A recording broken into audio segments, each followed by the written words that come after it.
Welcome to AB tutorial.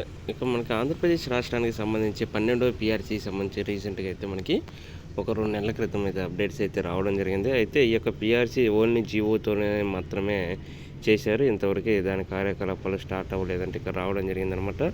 So ఈ యొక్క 12వ PRC కోసం ఎంతోమంది ఉద్యోగులు అయితే వెయిట్ చేయడం జరుగుతుంది. ప్రజెంట్ ఉన్న శాలరీస్ ఇంక్రిమెంట్ కానివ్వండి, దీనికి సంబంధించి ప్రతి అప్డేట్స్ అయితే మనం ఈ యొక్క వీడియోలో వివరించడం జరుగుతుంది. 12వ కమిషన్ ఏర్పాటు ఉత్తర్వులకే పరిమితం అంటూ ఇంతవరకు బాధ్యతలు స్వీకరించిన మన్మోహన్ సింగ్ అనమాట. దీనికి సంబంధించి చైర్మన్ కొత్తగా తెలంగాణలో అయితే మనకి తెలంగాణకి ఆంధ్రప్రదేశ్కి చూసుకుంటే 11వ PRC 12వ PRCకి ప్రజెంట్ అక్కడ ఉన్న హోదాకి ఇక్కడ ఉన్న హోదాకి 20,000 నుంచి 40,000 వరకు డిఫరెన్స్ వస్తుందంటూ కూడా ఇక్కడ రావడం జరిగింది. అదేవిధంగా తెలంగాణ 5% IR అయితే ప్రకటించిన సర్కారు. ఇక 11వ PRC తరహాలో పెద్దగా ఆశించిన స్థాయిలో ఉండకపోతే చాలా ఇబ్బందులు ఎదుర్కొంటూ ఉంటూ ఇక్కడ ఉద్యోగులకు సంబంధించి మనకి చాలా నిరాశ అయితే ఎదురైనట్లు ఇక్కడ కనపడుతుంది అనమాట.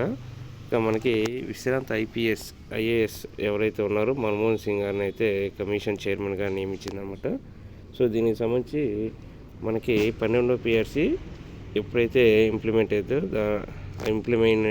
అయిపోయిన తర్వాత మనకి ఎంత పర్సెంటేజ్ అనేది కలుస్తుంది అనేది కూడా త్వరలో ఈ కమిటీ అయితే ఒక డెసిషన్స్ తీసుకుంటుంది. ఆ డెసిషన్స్ ప్రకారం శాలరీస్ ఇంక్రిమెంట్ అనేది ఏ విధంగా ఉంటుందంటూ కూడా మనకి ఇక్కడ రావడం జరిగింది. ఇక తెలంగాణలో అయితే 30% ఫిట్మెంట్ ఇవ్వడంతో అక్కడ ఉద్యోగుల వేతనాలు చాలా ఇంక్రీజ్ అయ్యాయి. కానీ ఆంధ్రప్రదేశ్ రాష్ట్రంలో 11th PRC వచ్చేప్పటికి IR వచ్చేటికి 27% తక్కువగా ఇచ్చారనమాట. సో ప్రభుత్వం 23% మాత్రం ఇచ్చిందంటూ కూడా వీళ్ళు ఆశించిన స్థాయిలో రాలేదంటూ ఇలా వీటికి సంబంధించి అప్డేట్స్ అయితే రావడం జరిగింది. సో ఇది ఆంధ్రప్రదేశ్ రాష్ట్రానికి సంబంధించిన అనమాట. ప్రజెంట్ అయితే PRC కమిషన్ అయితే రాష్ట్ర ప్రభుత్వం వేయడం జరిగింది. దీనికి ఎప్పుడైతే రిపోర్ట్ వస్తుందో దానికి సంబంధించి వీరు గవర్నమెంట్ అయితే క్యాబినెట్ మీటింగ్లో సరైన డెసిషన్స్ అయితే తీసుకుంటుంది. ఆశించిన స్థాయిలోనే ఈ రిజల్ట్ వస్తుందని మనకి ఆల్రెడీ తెలియజేయడం జరిగింది గవర్నమెంట్ కూడా. Thank you.